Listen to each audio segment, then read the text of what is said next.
Good afternoon, everyone, and thank you for attending today's broadcast. We'll be getting started in a few minutes.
Good afternoon, everyone. My name is Allison, and I would like to thank you for attending How to Create Compelling 3D Technical Product Documentation webcast, sponsored by DLT Solutions and Autodesk. DLT Solutions is Autodesk Master Government Reseller, and together we can bring you the product and services provided by Google, Autodesk. Before we get started, I'd like to go over some logistics. This webcast is being recorded, and to ensure a clear recording, everyone's phone lines have been muted. If you have questions anytime during the presentation, please type them into the questions section of your GoToWebinar platform. This is located on the upper right side of your screen. We will answer questions at the end. I would like to introduce our presenter for today.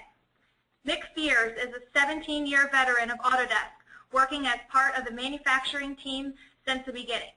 He has worked as Senior Applications Engineer for 12 years, Manufacturing Content Development Manager for 4.5 years, and now as a Technical Accounts Manager to the federal government team. Now I will hand it over to Mick. Thank you very much, Allison. Good afternoon, everybody, and good morning to the folks on the West Coast. I sure appreciate your joining. So let's get right in and find out what this Inventor Publisher is. Let's start off with this. I believe everybody on this call at some point has probably had to assemble something. You've went to IKEA, you put your kid's bicycle together on Christmas Eve, whatever the case may be, and you have those assembly documentation. Now, what's the problem with that? Most of the time it's some kind of just flat 2D drawing and you're trying to find part A, it goes into part B, and I think you get the idea. So what we want to talk about today is a key question to everybody. Simple. Do you have a need to create technical documentation? And what I mean by that, technical documentation such as for such purposes as what I just mentioned, assembly instructions. What about operating instructions? What about a repair manual? Think about this. Once the assemblies that you've created in Inventor or other pieces of software are complete, somebody in the organization needs to go ahead and document this so we know how to put these different assemblies together, take them apart, and what about specific steps along the way? So let's go ahead and get started. Now I've got a screen here that many of you probably have seen this if you bought a piece of stereo equipment or a bike or whatever the case may be, and that you'll notice that the manufacturers these days do not, and let me repeat, do not want you to return the product. They'd rather make sure the product works and obviously, keep the customer happy, but a lot of times they realize that, they have to have an assistant or a call line, and that costs a lot of money. Plus, every time you send something back, they have to restock it, then send you a new item. So to give you an idea, the problem the world has with this, Wall Street actually had an article that cited that these types of product returns are actually costing the electronics industry about $13.8 billion a year, just to give you an idea. Now, let's talk about that a little further. Let's talk about 75%. You may say, well, what's 75%? Do you realize Sharp? I'm sure we all heard of Sharp, calendars, the calculators, and so on and so forth, printers. But they found that up to 75% of the returns were actually just due to poor documentation, believe it or not. They also cite that 68% of these products were returned not because there was something wrong with it, but literally the product documentation was not satisfactory and the customer may have not been able to use that equipment properly. Think about it. I like to use the old adage of how many times in the old days when you walked into your grandfather's house or your grandmother's house and you saw the VCR with the flashing 00 on the clock because they never knew how to figure out how to set it. So think about those things a little bit. So another thing is that 75% is one other number. The other number is that it is also very significant too. It's the percentage of time that can be spent on the documentation. We actually find that a lot of times documentation is taking longer than actually doing the assembly or drawing the design and the models. Okay? So, all right, we've all seen manuals. We're all trying to save trees and so on and so forth.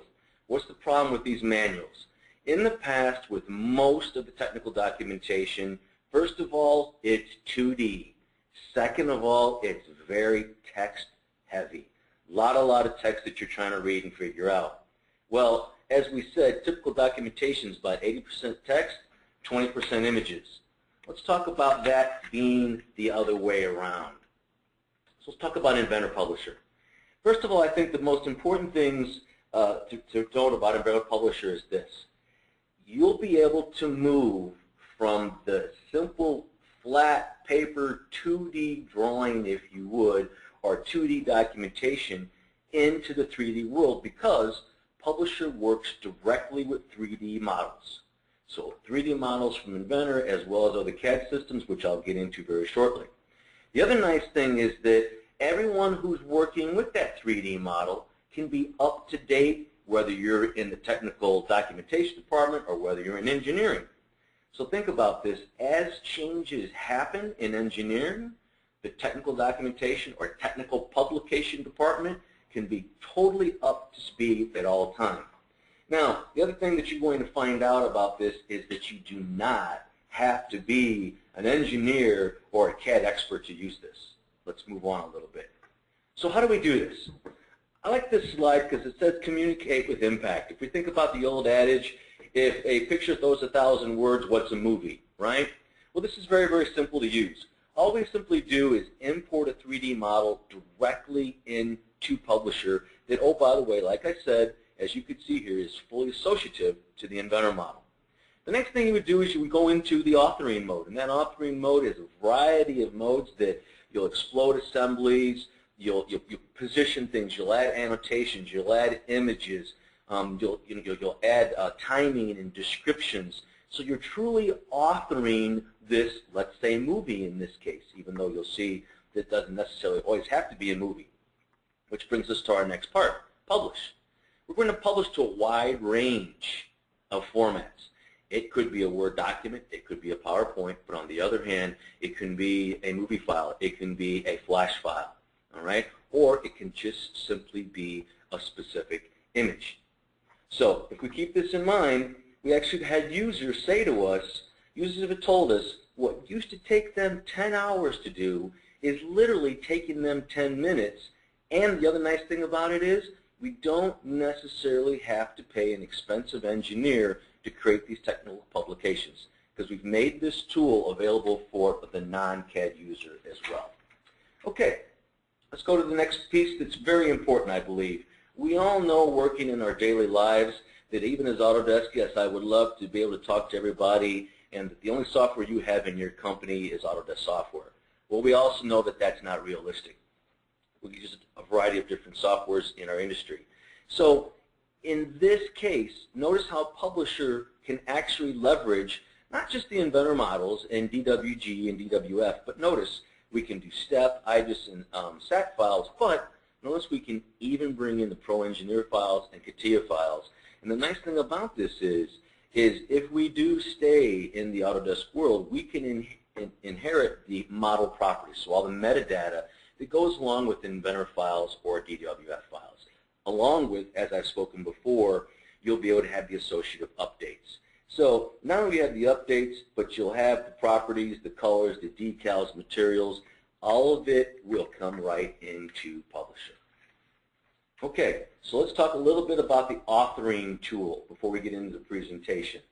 The nice thing about the authoring tool, as you can see by a few of these pictures here, it allows you to take snapshots. So once I bring a model in, I can do a variety of things. I can just simply say auto explode, and we'll watch this assembly explode. Like you see up on the right-hand top of your screen here, you'll see a shock absorber. And this shock absorber, I could simply say explode, and the nut will come off, and the shock will come apart, and the spring will come apart. Or I can manually, and I'll show you this in a presentation, simply grab one of the individual parts and move them in any orientation I wish. Something else that we can do, along with moving these and exploding these, we're creating what's called these snapshots. These snapshots are just like you taking a picture in time, whether this is all together, whether it's in different stages of the assembly. We can take these snapshots, we can give them descriptions, we can set the time variable on them, and then we can create a fully animated file. Not only can we have the custom appearance of different styles and formats, but we have annotation, we have labels, we have callouts. So think of all the important items that you put on your 2D drawing to get manufactured. Those can all be inside the Publisher to be all part of this technical publications. Okay? And something to keep on remembering, I'm going to say this and say this, Inventor Publisher requires no CAD experience whatsoever. So for somebody that's a technical publications writer or works in marketing, whatever the case may be, you can hire an intern, for example. They can take this piece of software. They do not have to have Inventor on their machine whatsoever and utilize this equipment. Okay, utilize this program. All right, let's go on to the next part and talk a little bit about the publish. We spoke a few minutes ago that not only can I make an AVI, so everybody's very familiar with just a simple movie file. We can make a PDF file, a Word file, PowerPoint as you see here, flash file. And here's the nicest thing about this is there's no setup. You simply put your assembly exploded in any orientation you want. You pick the button, which I'll show you, and you're able to go out and make a flash. I'm no flash expert. I'm not an Adobe expert, but I understand what flash is. I simply make that file, and then we post this to the web. Also, think about something else. What about on the shop floor? We know that assembly documentation, a lot of times, it can be out of date. It can get coffee spilled on it, whatever the case may be. The nice thing about this product is because it's associative to the Inventor models, that at any time a change happens, everything's updated here, and you simply publish out the latest ABI, the latest flash file, and that can be put on a very lightweight computer monitor, for example, laptop, in the assembly shop floor, so that your folks doing the assemblies can walk up, literally step through the assembly, read how things go, watch how it gets put together. Think about the training aspect. You literally can put some folks in a room, give them this video, and they can watch and learn how to do their part of the assembly line. So it cuts down on the expense of at the line time, making sure everybody understands what's going on. Think about how much time ahead of time of them actually getting in front of that assembly line that you can save by teaching them with this publishing tool. So again, not just documentation, okay, but also a teaching and a learning tool. Okay, let's stop right here for a second. And what I'm going to do is I'm going to bring up a video. Okay, this is one of our demonstration videos that we can that you'll be able to download and take a look at later. But it's about Inventor Publisher. And what I'm going to do is I'm going to speak to this video so that you get a little idea how easy this software truly is to use. So let's take a start here. And the very first thing that we want to do is show you how you can import 3D CAD data. So notice, very simple screen. You start and notice the marking menu, very similar to the marking menus that are now inside of Inventor. So I can simply come out here and notice the breadth of file types that I can input. In this case, we're going ahead and we'll grab a brake rotor assembly that's been done in Inventor. Very quickly it loads, you can see the brake assembly. Now, I want to load something else to make this a little bit more visual so I can really understand what this brake rotor is, because what if I'm not familiar with what a brake rotor is? That's okay. But now, notice how I loaded a DWF file, and notice how I can see the full assembly of that axle, that wheel, all right, with those cross members, suspension members. Okay, let's get into some authoring. In this case, I'm simply going to use a very simple tool to hide that other assembly. Notice the marking menus again that give me the choices of what I can do, whether I'm going to automatically explode something, whether I'm going to manually explode something. You'll notice on the right-hand side your typical view cube, your typical ribbon bar for your pan and zoom, and notice how easily we're simply selecting the group of parts that we want, selecting the arrow, and then we're moving them in any orientation we wish. Now, don't get me wrong, you can do this in the isometric view, you can do it in a flat view, whatever's easy for you. Now, what we're also going to show here is that we have a variety of appearances. In this case, we went to just a very basic shading view. All right? Next thing I'm going to do is notice how I select different pieces. And if you notice on the bottom left-hand side of the screen, I'm creating snapshots. I select something, I say simply, go home.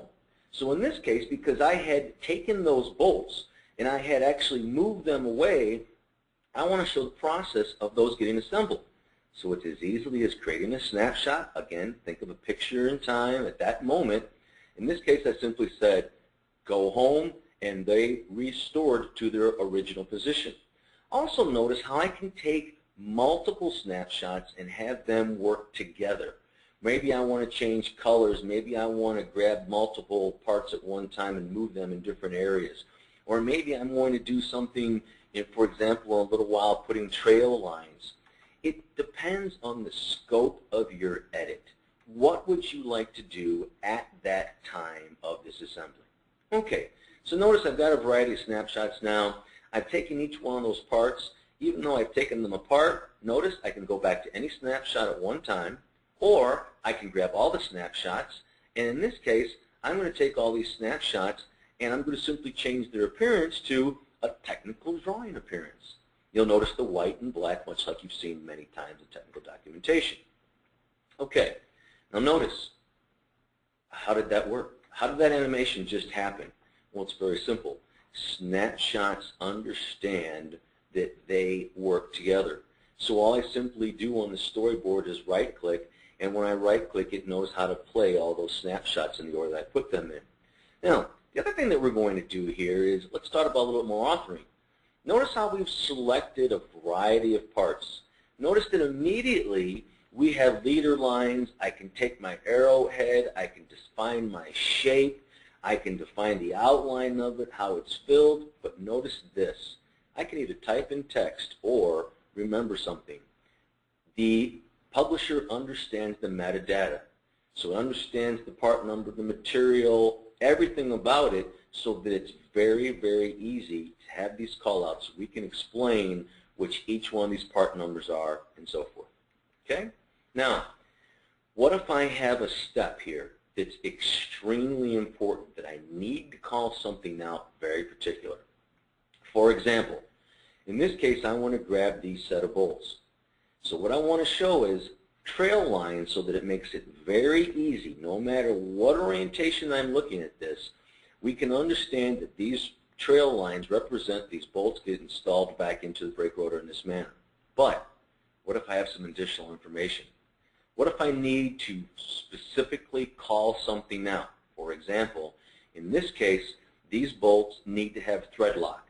Now, for those of you who don't know what that is, it's simply a little fluid that helps keep that bolt from unscrewing itself via vibrations. So in this case, this is very important to us that we want to make sure for all these lugs, we're going to put a special note at this particular spot, this particular snapshot, and we're going to call that out with some text. But notice what I can also do. I can even insert an image. You've inserted many images inside of other products, and we can really call out in this step of the process, this phase of the assembly, in other words, that look, this is very, very important, and that you darn better well make sure that you pay attention to this piece. Otherwise, guess what? This brake rotor is going to fall off the wheel, and you're going to have a definite lawsuit on your hands. All right? But notice we can have outlines, we can have different colors. We have full control of how these tags, these arrowheads, this text comes out, these images come out. So that now you'll notice if I go to another snapshot, it's not there. If I come to another snapshot here, those words aren't in this snapshot. They're specifically where I put them. Now, just to finish this up a little bit, there's some bolts on the back. I want to take into that snapshot, and I want to put on some trails. I also want to take these, and I want to put on some trails so that once again, there is no question whatsoever of how this gets assembled together. Now, let's talk a little bit about timing. Notice down in the snapshots, I simply said turn on timing. I can grab multiple snapshots, and I can make them all 1 second, 2 seconds, 5 seconds, whatever I want. But if you notice the one that I just selected, we made it 2 seconds because in that area, we wanted to make sure that it took a little bit longer so that we could show somebody, hey, on this step, there are some very important things to look at. Now, something else we can do. Notice how I'm selecting the different snapshots, and I can also type in this text area additional assembly instructions. All right. Notice here we're talking about the thread alignment, but as we get a little bit further down here, we're actually going to talk about how we put the peg pin into the floating hub. All right. So we have full instructions that when I now go to play this, take a look at this. I'll simply say turn the timing off, turn the descriptions off. But now, if I go out and play this, notice as we stop, assembly instructions. We'll stop here. Here's the 2 seconds. Notice how we held it a little bit longer because you had assembly instructions as well as assembly instructions on the screen itself. Okay? So very, very simple to do this. Now, what's interesting about this is, what happens if there's a design change? I've been talking about associativity the whole time. All right? Rather than waiting for the engineer and calling them up and going, hey, is there any changes before I publish this or release this, and take that amount of time, watch what we can do. I'm the engineer in this case. I'm back at the model. I realize this breaker rotor is getting way too hot, so we simply put some cutouts in it to dissipate the heat. Great. We'll do our save here. Now you're going to say to me, well, how do I know as a technical publicator that this is up to date or not up to date? Well, simply take a look. See the update button? That update button will either be lit or it won't be lit. Okay, so very easy. There's no phone calls. There's no guesswork. You don't have to go, take a walk down the engineering to verify you have the latest model. At all times, you know you're fully up to date because you're tied in with engineering. All right. Talk a little bit about that publish mode. Notice that I come over here, I can simply say, select the video. There's the video that we've been making the whole time, but now when I did that, I created a simple Windows AVI file. What if I simply want to go out and create a specific image? So maybe I do want to print this. Well, take a look. Look at the multitude of file formats, not only the file formats, but with the image resolutions. How do we want to publish this? And now look at the different file formats. Every format that you could possibly imagine, it is there for you to publish. Look at how nice that looks. Very crisp, very clear, and imagine how long it would have taken you in any other piece of software to do this. Or, like I said, I am not a Flash expert. I simply said, press Flash, and now I have a Flash object, much like we see on web pages every day. I have that Flash object. What about a Microsoft PowerPoint? Just to give you an idea, maybe I want to give this to somebody, and you'll notice, as I stop here just 1 second, you'll notice in the area under the snapshot it talks about the description, it shows the picture, so that we could have specific slides if that's how you would like it to be. So with that, you could see that publishers are a very, very simple tool to use. There's not very many commands. We can use a multitude of other applications so we can bring these files in. Because think about this, like we said, a lot of times we would love to have you all inside of Inventor, but what if you're not? So we need to be able to get the 3D models from other areas. And you can see how easy it is to use. We have done surveys.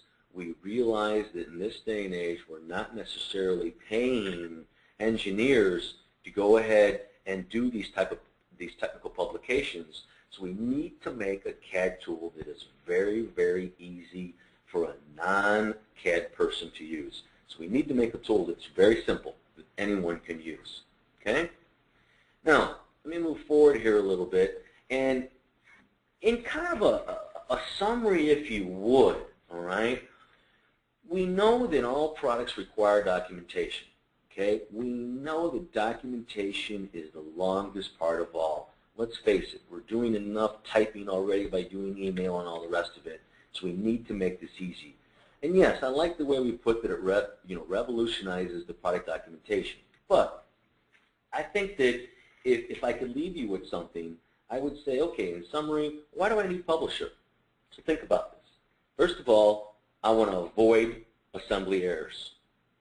Second, I want to make sure that my documentation is fully up to date and always accurate with the engineering department. Okay? Third, like I've said, there is no CAD experience needed. Not at all. You could simply explode these automatically or move them around yourself manually. Again, we've talked about if a picture's worth 1,000 words, imagine what something like these images are worth. Okay? These movies are worth. Something else we know is ship less paper. Well, I think anyone on this call that has had any Autodesk product, or for that matter of fact, other products, what do you do these days? You buy your product, and the only way you get your documentation is digitally. It's either on a DVD or you download something from a website. Think about how many products now, even the help systems, are only on a website. Why? We're shipping less paper. That is the way of the world, and that's the way the world's going. Along those lines, you notice how we said publish for every purpose. Because there are so many different ways people are utilizing the final input, in other words. Some people use a PDF. Some people use a movie. And last but not least, let's face it, in this day and age, we are very, very worried about going green and saving our planet and so forth. Just think about this. You must think about, if you would, part or life cycle management, in other words. You know, once an assembly is built, once that assembly is out there in the world, what do you need to do with it? You need to repair it. Maybe you want to reuse this assembly on another assembly, or think about it this way, recycle. We've learned that through proper documentation, it even makes a product easier to recycle, okay, at the end of its useful time by simply having the proper documentation, okay? So, one last time, think about it, that the very similar text documentation that you've been using so far, it's usually very unclear, it's usually boring, and heck, we know that people just don't like to read, you know, the manual. Heck, we all know that guys can't follow maps. Well, I don't like to read manuals either, so why can't I have a nice picture or a nice movie to look at, okay? So think about that. Not only can you reduce the time that you're going to do the documentation, but key, you're going to reduce any kind of rework, and think now about how fast you can get your product to market. Because let's face it, you know, just as fast as the first Droid came out, the second Droid came out, and the iPhone, and so forth. And along with that product going out the door, that product must have proper documentation at the same time that is accurate and up to date. Because the last words I could say to you is, the minute you print anything, okay, it's out of date. That's why with a product like Publisher, you know that you have accurate information and you have up-to-date information at all times. So, with that, Allison, I don't know if we had any questions, but if we do, why don't you go ahead and read them off and I can answer them. Thank you, Mick. That was very interesting. We had only a couple questions come through. Our first question, how does Inventor Publisher keep documentation accurate and up to date? Well, like I said a little while, Allison, ago, you saw in the presentation that because Publisher is actually accessing the exact same files that the engineers are accessing, at any time that they make a change, Publisher is aware of that. And if you remember the update button, that update button will either be lit or it will be dark. And obviously if it's lit, you simply select it and you have the updated information at your hand at any time. Okay. Is this part of Inventor Professional? Very good question. No, it's not. That's what everybody needs to understand. Inventor Publisher is another product in the digital prototyping story. If you think about the digital prototyping story from Autodesk, you design, you visualize, you simulate with Inventor, okay? But once your assembly is done, once you've created that assembly, once you've rendered that assembly, once you've created your 2D drawings and so forth, now you need to publish those assembly instructions. So Inventor Publisher is yet another product that's in that digital prototyping solution so that I can go ahead and publish out the proper assembly documentation or the technical documentation. So yes, it is a separate product from the Inventor Professional. Okay, next question. Are these files kept on the cloud? Ah, that's a very good question. So somebody out there knows about the cloud, or the latest, I should say the latest way of doing computing, cloud computing. So what we can do here is these files right now can be kept on your own servers or your own machines. We, like some of the other products that we're using at Autodesk, are going to cloud computing. All right? This product will be able to do that very shortly, as a matter of fact. We're going to a little bit different release cycle. We're kind of not sticking to one release a year. So we'll be able to do that very shortly. Yes, it will do that. Okay. Next question, will Inventor Publisher publish content for the web? Yes, good question. Because maybe I took for granted, and I apologize if I did, about Flash. Okay, so Flash is the way of publishing for the web. All right. Anytime you create a web page, or think about it this way, everybody knows what YouTube is, right? Well, YouTube is nothing more than I create a Flash file, and that Flash file is, as you can see, basically a very fancy movie file, and it can be played on the web because it has the proper HTML code and so forth, or an XML code also, behind it. So that is how you can publish for the web. Very, very simple. Or you could publish a Flash file and just use a very simple Flash viewer, and you can view the Flash, inside your own facility, shop floor, whatever the case may be. Okay, it says Mick showed nuts and bolts coming off. Can you add rotation to the parts as being unscrewed or screwed back on? In this first release, I cannot. In other words, some of you know that inside of Inventor, we have what's called a presentation file.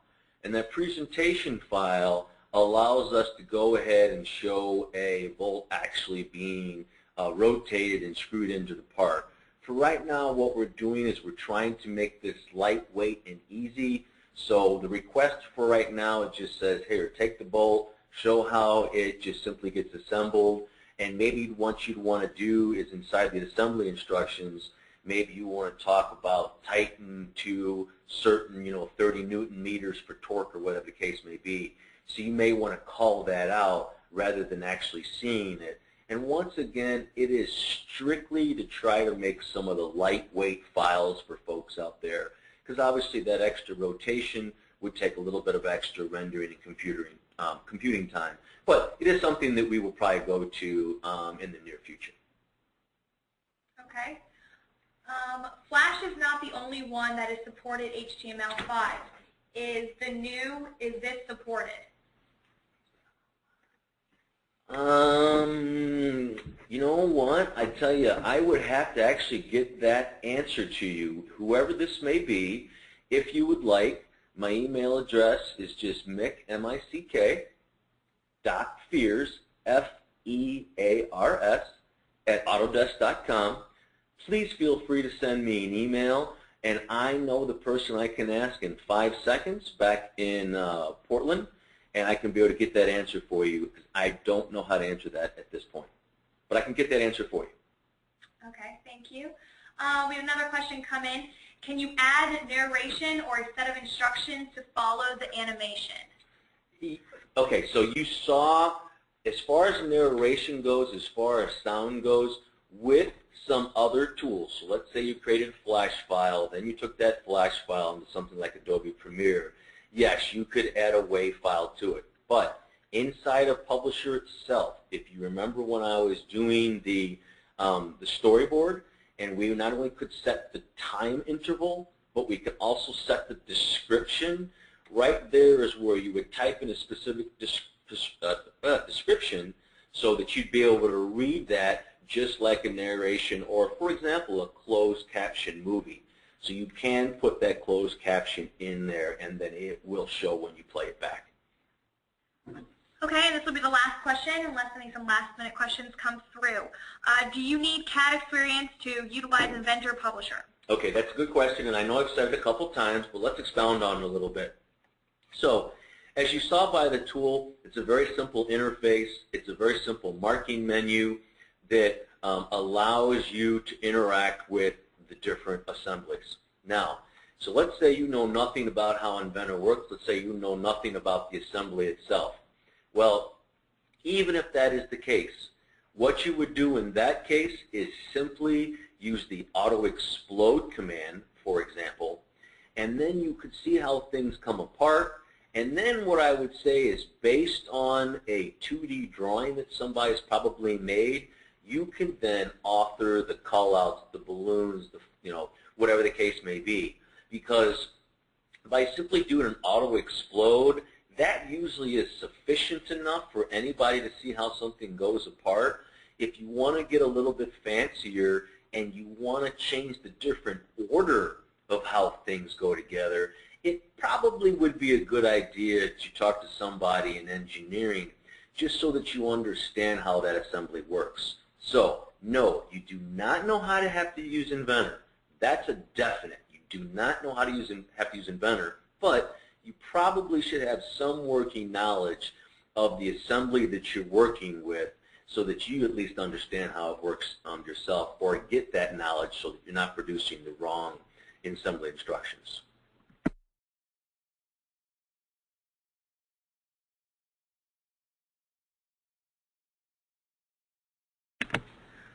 Okay, thank you, Mick. Well, that's all the questions we have for today.